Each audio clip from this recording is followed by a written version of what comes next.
This video was edited by AJ Analysis, a link to his channel will be in the description below. So Frenkie De Jong has been at Barcelona 3 seasons now, since his £65 million move from Ajax in 2019. Under Ronald Koeman, De Jong was playing ahead of Sergio Busquets, a single pivot in midfield, usually alongside Pedri. Now let me quickly break down how I think about the centre of midfield from a tactical point of view. But before I go any further, if you need a place where you can keep up to date with the latest transfer news, find all the match stats you need from games across the globe, and watch highlights and stream live football matches, then you need to download the OneFootball app. I use the OneFootball app because it's completely free, and not only do they have stats and transfer news, but they also have videos to watch and articles to read, which is where I get a lot of my ideas for new videos. And as I said before, you can stream live football matches and watch highlights all on the app. Downloading the OneFootball app will help support the channel as well, so I'll leave it linked in the description below. Now a central midfield can be made up of 3 different types of central midfielders: a ball progressor, a ball winner, and a creator. A ball progressor is simply just a player whose main task is to move the ball forward, either through dribbles or forward passes. A ball winner is there to obviously win the ball back through tackles or interceptions, and the creator is there to create in the final third. A perfectly balanced midfield 3 would contain one of each. I would say that Manchester City have quite a balanced midfield 3, with Rodri, a ball progressor, playing in that deep position, who to be fair could also be considered as a ball winner, Bernardo Silva, who's a phenomenal ball progressor through his passing and dribbling, and I would consider Kevin De Bruyne as a creator, as he is mainly there to create chances in the final third. However, you don't have to have one of each. For example, Liverpool use a ball winner in Fabinho, a ball progressor in Thiago, and another ball progressor in either Jordan Henderson or Naby Keita. Real Madrid use a ball winner in either Casemiro or Camavinga, with 2 ball progressors ahead in Modric and Kroos. I would consider someone like Federico Valverde mainly a ball winner, but obviously at the top level, players are going to be able to do more than one thing. But in this case, I am talking about their primary role in the team.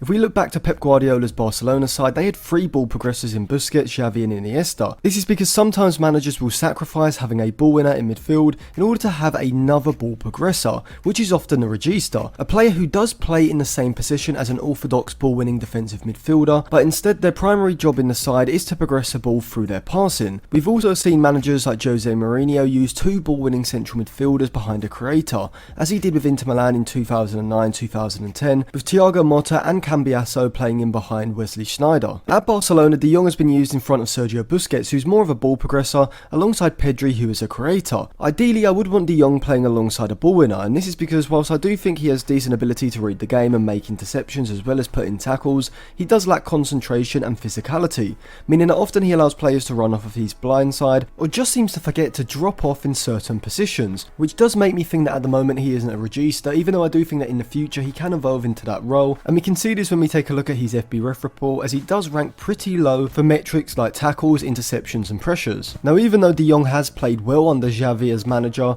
the reason I think he hasn't looked as good as he was at Ajax is because in Xavi's 4-3-3 system, he has to hold a stricter position in a zone, whereas at Ajax he played his best football when he was allowed to roam, dropping into deep positions to aid the build-up, but also being given the freedom to drive forward with the ball at his feet as well. Barcelona system, he is more restricted to driving through midfield, and I think that's why people haven't been as impressed with him as they were with him at Ajax, because he's a multifunctional midfielder, being able to aid Ten Hag's side in the build-up in the defensive third, progressing the ball into the final third from the middle third, whilst he can also be a threat in the final third with long passes over the back line to find runners in behind and getting into goal scoring positions himself. He's much more of an all-round ball progressor, a player who can drop deep in the build-up, use his press resistance to play out of the press, whilst also then being able to use his passing and ball carrying ability to move the ball into the middle and final third. And it's for these abilities why De Jong has been so highly rated over the past few years. At Ajax, De Jong played in a double pivot in a 4-2-3-1 alongside Lasse Schöne, but unlike at Barcelona where he's restricted to positional zones, under Ten Hag he was given the freedom to drop deep, roam up and down the pitch in different phases of the game, and was the side's main dictator of the attack, and this is where De Jong is at his best in my opinion. So how should Ten Hag structure the Manchester United midfield to get the best out of Frenkie De Jong? Well, I think Frenkie De Jong is best suited to a midfield 3, where he has a more industrious ball winner behind him, alongside a deeper lying creator who will hold his position in the attack. This is because De Jong is then allowed the freedom to push further forward, with or without the ball, and in general I prefer midfields that are set up with 3 ball progressors, with Busquets, Xavi and Iniesta being the best example. I just feel like having 3 players in midfield who are press resistant, but also able to play incisive and long passes as well, does give you such a great base to play from. The problem I see with just having a defensive midfielder alongside De Jong and Bruno Fernandes ahead is that when De Jong does push forward with the ball, or as a third man runner in the attack, Fernandes isn't the type of player to hold his position. So if there is a turnover, then this does lead to the other deeper lying central midfielders, say Garner, Fred or McTominay, being left isolated. I think Ten Hag would be better setting up a midfield of De Jong and Garner ahead of a dominant ball winner like Ibrahim Sangare, with Bruno Fernandes playing as a part of the front three, but moving in field, creating a diamond shape in possession. From here, Sangare has the ability to be the man to drop deep during the build-up phase, having the press resistance and passing ability to play out of pressure. Garner and De Jong can both drop into deeper positions, playing almost as quarterbacks in possession, and using their sublime long passing to progress the ball forward. From here, Garner can be more of the sitter, and De Jong be the player to pick up the ball and drive through the centre of midfield, and then join the attack from there. This structure of Sangare, Garner and De Jong would be quite similar to Busquets, Xavi and Iniesta, although not to the same level obviously. Sangare would be like Busquets, the player who is press resistant enough to play out of the opposition's high press, and having the passing ability to break down opposition sides from deep, whilst also having great reading of the game and physicality which Busquets didn't have, and a tackling ability to perform the role of a ball winner to a high level as well. Garner, like Xavi, would be the deeper line playmaker,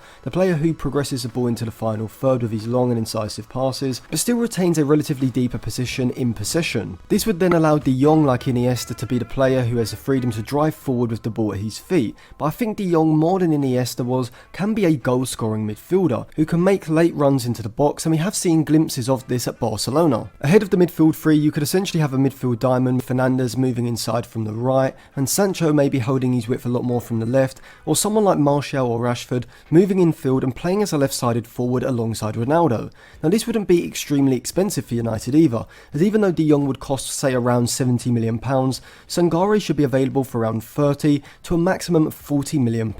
And with James Garner coming back from his successful loan at Nottingham Forest, I think United would not only have a fantastic midfield three of Sangare, Garner and De Jong, but also a midfield where all three players can move into that world-class bracket, with all three still being under the age of 26. I also think a player like Vitinha from Porto could be a good option for United, who Manchester United have been linked with quite heavily in the last few days, and was the subject of a video I put out recently, so check that out, it will be in the description. If Vitinha was signed, James Garner would have to drop into that regista role, and whilst he isn't as dominant out of possession as Sangare, he'd certainly have the press resistance, passing and industrious nature to play that role. This would then allow Vitinha to play the role of a sitting deeper line playmaker, and would give De Jong the freedom to roam forward. Now I would rather United sign Sangare alongside De Jong than Vitinha and De Jong, because I do think Vitinha and De Jong are very similar and would probably be best suited to that same role. And so even though I do think it could work and both could be good signings in the same side, I think United would have a better balanced midfield if they had a ball winner in behind De Jong